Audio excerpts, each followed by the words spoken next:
నీ నియోజకవర్గంలో శాంతి భద్రతలు సక్రమంగా ఉండాలని చెప్పేసి నువ్వు భావిస్తా ఉన్నావా?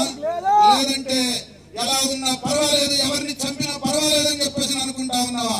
బట్టి విక్రమార్క నీకు హెచ్చరిస్తా ఉన్నాం, జాగ్రత్త.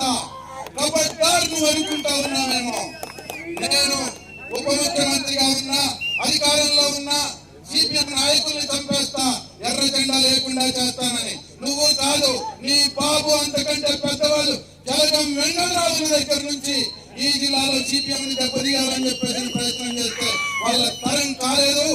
నిత్యం ప్రజల్లో ఉండి ప్రజల కోసం పనిచేసి ప్రజల మధ్యలో ఉండి ఎర్ర జెండా, ప్రజల గుండెల్లో ఉండే జెండా, ప్రజల మనసుల్లో ఉండే జెండా. అందుకని దాన్ని తీసేయాలని చెప్పేసి కలలు కానీ హత్యా రాజకీయాలను ప్రోత్సహిస్తే సహించేటటువంటి పద్ధతి ఉండదు. బాధ్యత వహించాలి, బాధ్యత జవాబు చెప్పాలి, లేదా ఎవరి బాధ్యతలో తేల్చాలి. ఇష్టం వచ్చినట్టుగా గుండాలను పోషిస్తారా, రౌడీలను పోషిస్తారా? ఎంతకాలం ఈ రౌడీలు గుండాలు మన నియోజకవర్గంలో రాజ్యం వెళ్తారు? ఇవాళ కాంగ్రెస్ నాయకులు చెప్తా ఉన్నారు, మా బట్టి విక్రమార్క గారు పప్పు శుద్ధ ఏమీ తెలవదు.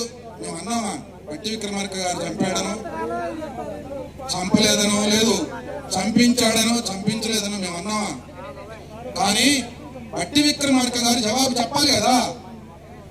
ఎందుకు నీ కాంగ్రెస్ వాళ్ళే చంపుతా ఉన్నారు? ఎందుకు నువ్వు వాళ్ళని వెంటేసుకొని తిరుగుతా ఉన్నావు? ఎంతకాలం ఈ రకమైనటువంటి హత్యాకాండ కొనసాగిస్తారు? ఇక్కడ ఎవరు జవాబు చెప్పాలి? ఆయనే జవాబు చెప్పాలి.